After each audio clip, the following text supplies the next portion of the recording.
everyone. Welcome to another episode of Beyond the Yellow Tape. I am Nidhi and this is Julian. Today we have a special guest with us for our podcast, and I will let Julian introduce her. Yeah, today we'll be talking with Antoinette Campbell, and she's a distinguished forensic scientist, 20 years in the field, holds a senior position within her forensics team, and I guess you wouldn't know her from that. She also started the Association of Women in Forensic Science and Club Philly Forensics, both located in Philadelphia. So let's begin the episode. But before we begin, guys at home, don't forget to like, Share, and subscribe. The link is down there. Please, guys, do not forget. The more you spread the word, the more people will try to get on our podcast. So please like, share, and subscribe. And we'll get into the episode. And we're at like 90 subscribers. It would be a godsend to hit 100. That would be amazing. That's so true. Click that good old button, y'all, and let's head to the episode. Yes. Thank you so much, Ms. Campbell, for joining us today at our podcast, Beyond the Yellow Tape. This is Nidhi, and we have Julian with us, and we will talk with you about the work that you're doing currently at the Philadelphia Police Department and the organizations you're working with. So without further ado, the first question, obviously, that comes to our mind is, can you please help tell the audience as to what kind of work do you do at the Philadelphia Police Department? So I used to work for the Philadelphia Police Department. Yeah, so I'm a former forensic scientist.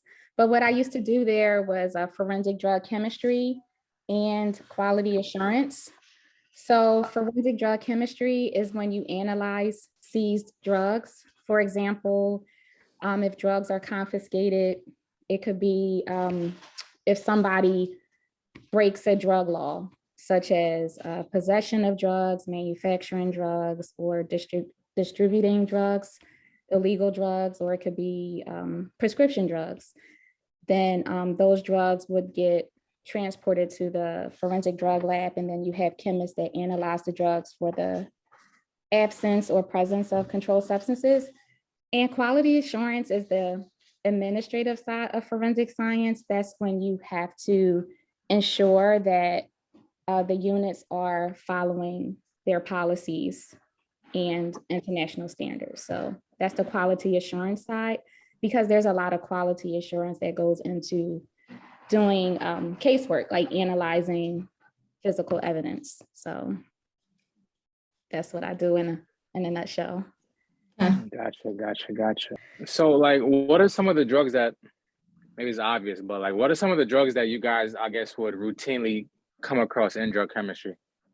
Oh, so you would come across drugs, cocaine, heroin, methamphetamine, all of the street drugs you can think of, syrup, PCP, even prescription drugs, because I remember when we first saw the opioid crises in person, like just us seeing it, because we were seeing so many prescription drugs being submitted as evidence with the street drugs.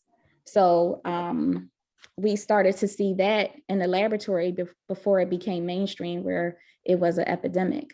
So I've seen everything from Percocets to oxys, and I've seen all of that change over the years, seeing how Purdue had to formulate the oxycodone to have the coating of the tablet to be hard to crush. So they changed the formulation because so many people were getting addicted to oxys. So they felt that if they changed the formulation and made it hard for them to crush, because people were starting to crush it and inject it. So so that's how long I was working in the laboratory. To see all of that. Yeah, Purdue was actually, Purdue is I've read a lot of articles about Purdue, but yeah, I remember seeing a lot of oxys and benzodiazepines and every drug you can think of, pretty much, when it comes to prescription drugs that are being abused and those illegal drugs. Marijuana, we see a lot of marijuana. Do you still see it? Well, is it, I don't know how the laws are in Philly, but I guess, well, maybe I'm just assuming that you see marijuana less, that now it's becoming like illegal in more states. Yeah, well, when I was in the laboratory, I wasn't in the lab for years. We were still getting marijuana submissions, and that's before that hemp bill was passed. All right. Definitely before it became legalized recreationally in some places. But yeah, it still gets submitted because it's federally a Schedule 1, although Yes. it's decriminalized, but they may not see it as much, but the way that they approach analysis is different because of the law change with marijuana, you know. So what would you do if you find synthetic drugs which are like new or like being modified? Like how do you carry out the testing for those drugs? When I was working in the laboratory, I remember analyzing K2 spice and, different synthetic drugs, but those methods were developed in-house. Of course, you lean on like the government agencies to, give you the methods to what they are using to analyze drugs, because a lot of the times the government would see drugs before it came down locally. But yeah, they had methods that they developed to analyze those drugs. So anytime we received something new that we weren't used to seeing, that had to go into research and validation and developing methods so that way we could analyze that drug. So what kind of instrument, I'm sorry, so just have a lot of questions. So what instrumentations do you usually use for drug chemistry in a lab, that like a big police labs? Big police labs, definitely GC mass spec and FTIR was one of the most used instruments in the laboratory, but more so GCMS a lot. So that's kind of like, is it standardized over like all big labs? Because if they are accredited, then you have like the ISO guidelines. Is it something like mentioned and something that you would do, or like, do you rely on like new instrumentation as the research is evolving? Depending on what laboratory you work at, I used to work at a state lab, and of course they had more instrumentation. So I was exposed to something different than when I worked over at a local lab, because it all depends on their budget, because instrumentation is hundreds of thousands of dollars and they don't always have it in their budget to get different types of instrumentation, so that way they can streamline the type of testing that we are doing so that it's not just GCMS. But ISO, it doesn't tell you like which instrumentation you should use. It's just that whatever you're using, you have to make sure that method is validated and is scientifically sound, so that way it can be accepted in court as well. In addition to what your policies say, of course, you have to write the policies and everything has to be aligned with ISO. That's if you're an accredited laboratory. For laboratories that are not accredited, they have policies that they follow. And it's up to them on which type of instrumentation that they choose and what their budget is like, because working for a laboratory, especially some of these local labs, they don't have the same funding that the government has or private labs. So it's different. The experiences of like what I've seen personally and meeting so many people across the country is that we all have experience working at laboratories where it is just under-resourced, to be honest. So true. Mm-hmm. I was looking, and it said that you use like a microcrystalline testing. Is that the same as microchemical crystal tests to like determine drugs? Yes. All right, I remember that like lab from school. It was intense. Could you please like give like a super simple breakdown of how that works? Because I remember that, and that was rough, to say the least. Yeah, I remember taking, was it physical chemistry in college, and we had to do a lot of microcrystalline tests. So crazy. Some of those things you learn in college, it transfers over to the working world. But yeah, I'll use PCP as an example. one of the tests that we had to do when we analyzed PCP was to do a microcrystalline test. So pretty much when you add a certain type of chemical reagent to the drug, it will crystallize. And that can be used as a presumptive test, as an identifier for the drug, not a confirmatory test, but a presumptive test. And then we would look at it under a microscope. We would, pull out the glass slides and add some of the substance, and then we would add some of the chemical reagent, and we would see it crystallize. I mean, they make beautiful crystals. No, for sure. I remember that. But they also make beautiful crystals. So yeah. So we definitely had to do microcrystalline tests for sure. Does that still go on, or is that like a thing of the past? I think they still do it. I know they're still teaching it in college. So it depends on the laboratory. I worked in a laboratory where we had to do, color tests was standard, followed by a confirmatory test on the instrument, as well as a microcrystalline. Then I worked in another laboratory where we didn't do microcrystalline tests. So it is a choice that's made by the laboratory. It's totally up to them. Okay. What instrument would you use for confirmatory testing in a drug, for a drug? We use GC mass spec and FTIR. Right. Yeah. So if I just want to ask a question about like chain of custody, because I know that you work for like quality assurance and I also work with the drug. Yes. So is it really intense, like chain of custody when it comes to like controlled substances, or is it something similar in like field wise, like you document everything, you know where it's coming from, like, so how is it different for like controlled substances? It's the same. When drugs are submitted to the laboratory, they have to be submitted packaged in a plastic evidence bag. So drugs can be packaged in plastic as opposed to biological evidence where it's packaged in paper. And we have an evidence custodian. They are the ones that receive the evidence. They have to sort the evidence, and that evidence then will go to a drug vault, and it will stay in the drug vault until that analyst is assigned the case, if there's a court date coming up. And then after that, when they receive notification that they have to analyze that case is then dropped into a secure bin. It depends. All laboratories are different, but chain of custody, you always have to know where the evidence is at all times. So once it enters your custody, you are now responsible for it.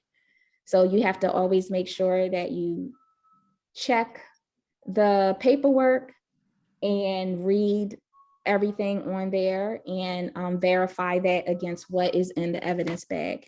And when you are ready to analyze your evidence, you remove the evidence. You have to document everything. You have to take very thorough notes as well, because these are notes in your case file that you're going to use when you go to court.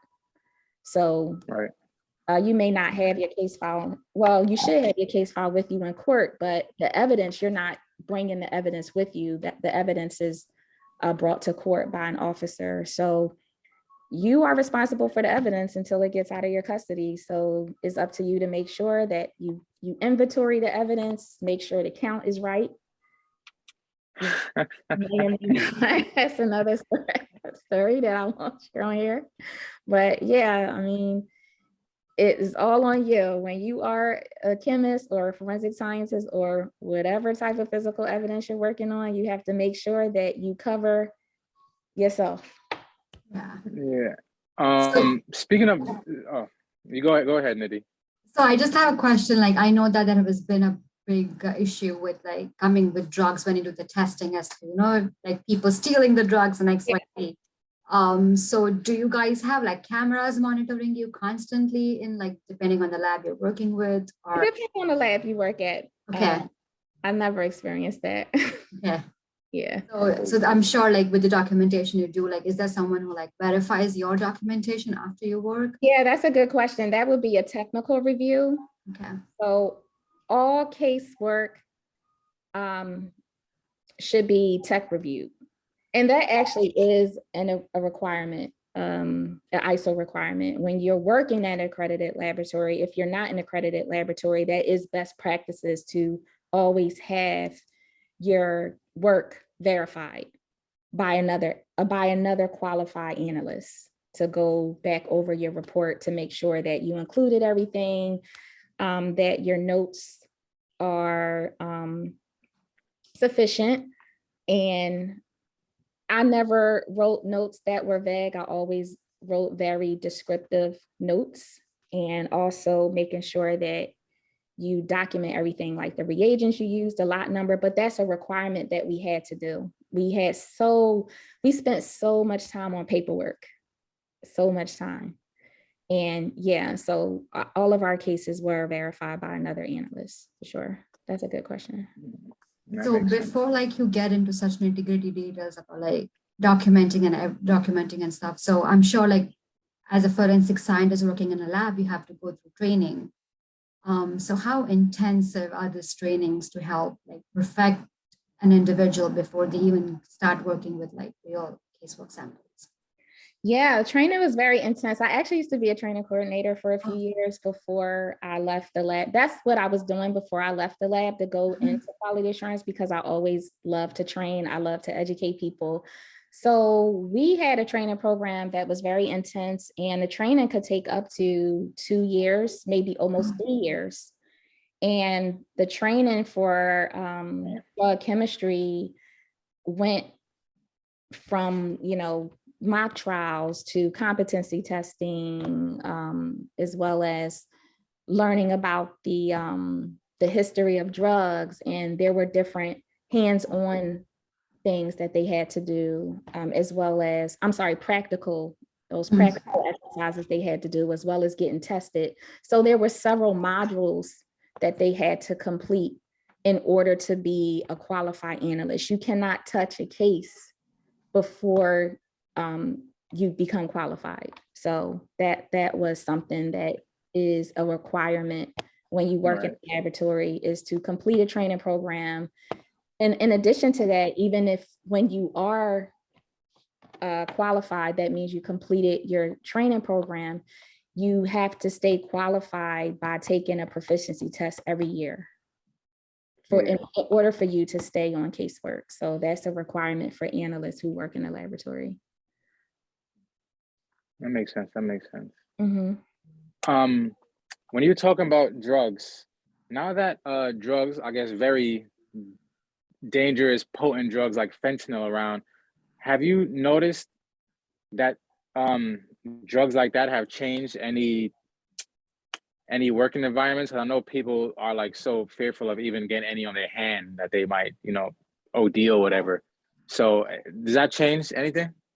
Yeah, that changed the way I thought about working in the laboratory. Actually, right before I transferred to the QA unit, because I was offered that position, I had just completed the Narcan training, and then they were in the midst of changing our PPE as far as the type of gloves we were wearing, because we were wearing the nitrile gloves and they were too thin. So we had to start wearing thicker gloves. And then with that, you have to wear gloves and these N95 masks, because fentanyl could be in these powders besides heroin. And then I just was like over it. I was like, no, I can't do this, no, because it's already hard to open up cocaine packets when you have gloves on. Right. And you have some analysts, we would put gloves on for certain things and not have gloves on for other drugs. So it really changed the way that we did analysis. And also fentanyl is scary. So after I took the Narcan training, Look, I'm out of here. I was like, I felt like I was already ready, but that was the breaking point for me at that point. But I feel you. Oh, I would like to like switch the gear a bit and talk about the other involvements you have in the forensic science community other than you working at the police department. So we went through your like wonderful resume that you helped us, and we saw that that you have started like 2 organizations. One is the Association of Women in Forensic Science, and the other is the Club Philly Forensics. The question is like, what was your motivation behind starting this organization? My motivation for starting it is I was meeting many people who wanted to go into forensic science, but they didn't have any support. They didn't have any mentorship. And being in forensics, because it's such a specialized field, you don't get a lot of help unless you know where those communities are with, with the forensics community, where to go. And I started the association with an idea of me wanting to have resources and networking events for people who wanted to enter the field. So if you were in college or in high school, I wanted to start this nonprofit. It wasn't anything out like this for women, the Association of Women in Forensic Science, and that was about 11 years ago. And I went to my friends with the idea. They were also forensic scientists there, and they was down with it. They said, okay. So they were helping out. And then that snowballed into Club Philly Forensics, which is an after school forensic science club. And then I was doing in-person workshops for many years. Then I started partnering with, like different organizations, science organizations. Like one of the first ones I partnered with was the Philadelphia Science Festival with the Franklin Institute. And I just saw so many people and met so many people who wanted to get exposed to forensic science, but they still don't understand how the field is structured because they get a lot of their information from television. They misconstrue like forensic scientists with crime scene investigators. They think we all see, deceased people.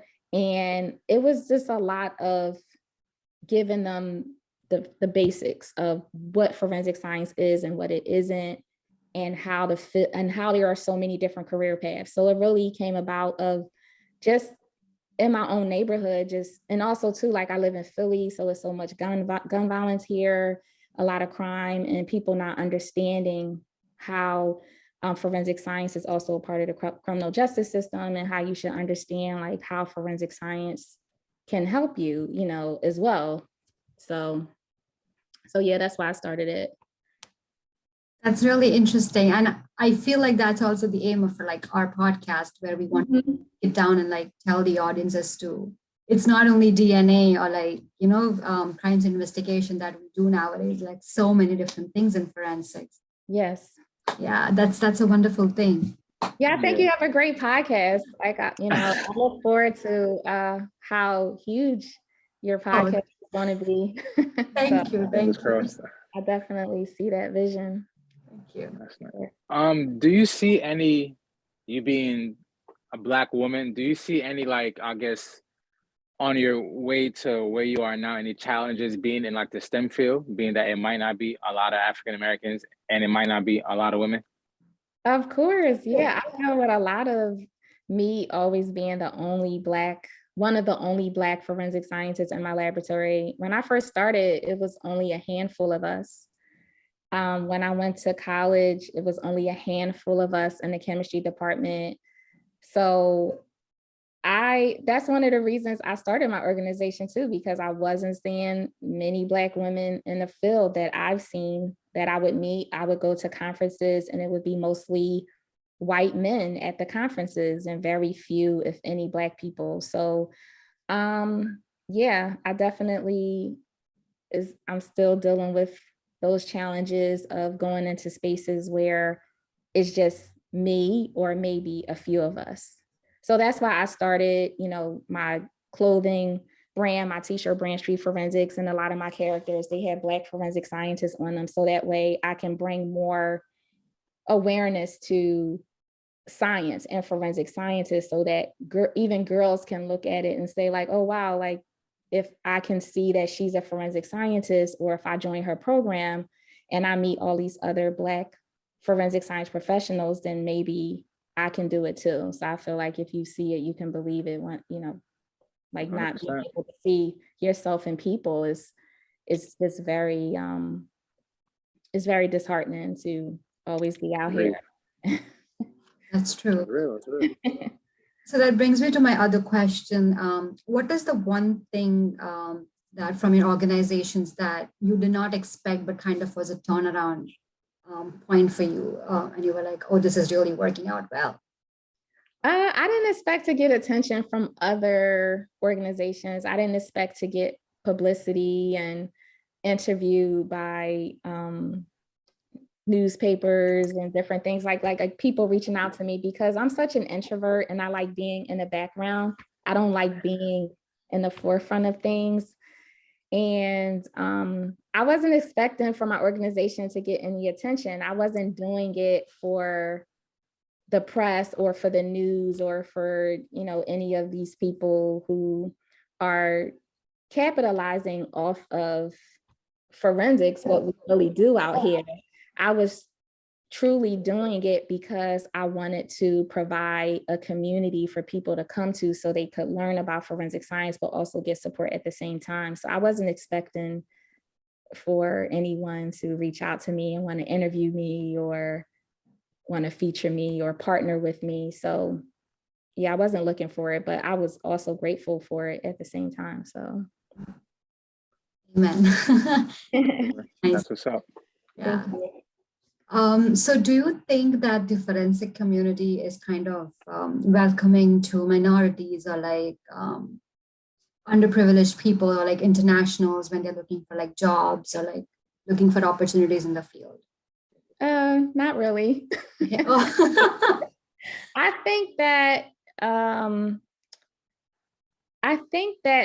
you know, the whole diversity and inclusion and all of these words that are being used is not reflecting like what the management and the leadership is looking like when it comes to diversity. That's what I see. So because I'm Black and I'm a woman and I can speak honestly about what I've seen and what I've experienced, because I'm actually in science, I'm actually doing these workshops and talking to people who have experienced a lot of discrimination and a lot of, you know, just sexism and just all of these different feelings of not being a part or feeling like they are a part of the community or forensic science, or being able to get jobs or getting a job and not feeling like it's a welcoming environment.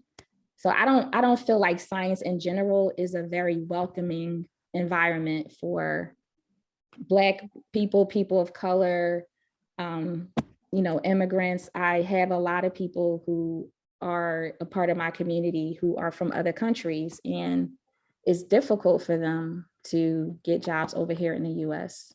So it's just very difficult. There's a lot of work that has to be done as well. So Even I've gone through the struggle myself. Yeah. What's that? I think they're trying, but yeah. You know, no, it's extremely difficult to get a job in forensic. Like I've experienced a very similar thing. Like wait for like months and months to get to even score an interview, and then it all dials down to like, do you have a green card? Do you have a citizenship? Yes. You don't have those things. Like the application of good at these are like, they don't even like consider you, which I feel is. Yeah, I hear that a lot. I do Surviving the Forensic Lab. That's a online meetup that I have every the first week of every month. And I have people come in there from all over, and they talk about their experiences with having a hard time getting a job in the US. And even people who are in the US are having a hard time getting a job. So I don't know if it's because there are not that many positions, which is why they are not getting hired, or if they are being profiled in a certain way so that they can't get a job. I don't know, but yeah, I definitely hear that a lot. Yeah. Very true. Mm-hmm. Nidhi, you got any more questions, Nidhi? Yeah, I have like 2 more questions. Okay. Yeah, go ahead. So what is the one of the important things that you have learned over the years that you would like to share with your audience?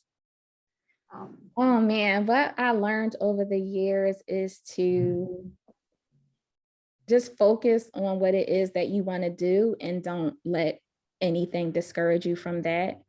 And I'm a big dreamer. I always have ideas, and I always have different things that I want to do. And sometimes you feel like you are not good enough to do those certain things because you feel like it's too far out your reach, or maybe it's outside your comfort zone. So I feel like it's anything that you can dream of or anything that you can think of is not too big to accomplish. You just have to focus on it and stay consistent. Staying consistent is key too. So, and not feeling discouraged and not letting anybody tell you what you can't do, and don't limit yourself. So that's pretty much like what I follow. Yeah, that's a wonderful advice. No, I'm sure like that's what keeps you working, and like, yeah, thank you. Yeah, definitely. Organizations. Yeah. Mm-hmm. So one last question before we wrap it up. Sure. Someone wants to work in the field of forensic. What do you think is the most important trait or the strength that one needs to work in our field? Oh, I would say one of the most important traits they need is to have very like positive mindset and work-life balance, and not bringing your work at home and not allowing for work to stress you or burn you out. So true. Yeah. Like that. Yeah, absolutely. We love that answer. It's easy to get burnt out, you know, what we do in this field. And you're going to see a lot, and you're going to hear a lot of things. And these things in forensics, it gets normalized a lot. So you have to make sure you take care of your mental health as well. Yeah. So in this field. Definitely. Yeah, absolutely. Self-care, definitely. Self-care is important. Taking care of yourself. And just for the audience, like there is a lot of help out there. So please don't feel that you're alone in like whatever you are doing. Yes, definitely. Yeah. And don't take yourself too seriously. Don't take it, just spend time with your family and take care of yourself and prioritize your physical and mental health, for sure. True. Thank you so much once again for taking the time. Yes. Welcome. I know you're extremely busy with so many things that you're doing to better the community. This is awesome though. This is good. This is good work you're doing. I'm glad you are doing this. Thank you so much. Thank you. And it was such a pleasure again speaking with you too. We cross our paths once again, like outside in the community sometime, and it'd be such a pleasure to meet you in person too someday. Yeah, you too. Maybe y'all can come on my Beyond Crimes and Autopsies series and talk about your podcast. Absolutely. Or IG Live, or we should do a collaboration or something. That would be dope. Yeah, amen to that. Absolutely. Thank you so much once again. And you're welcome. Thank you. Thank you so much. Bye. Bye.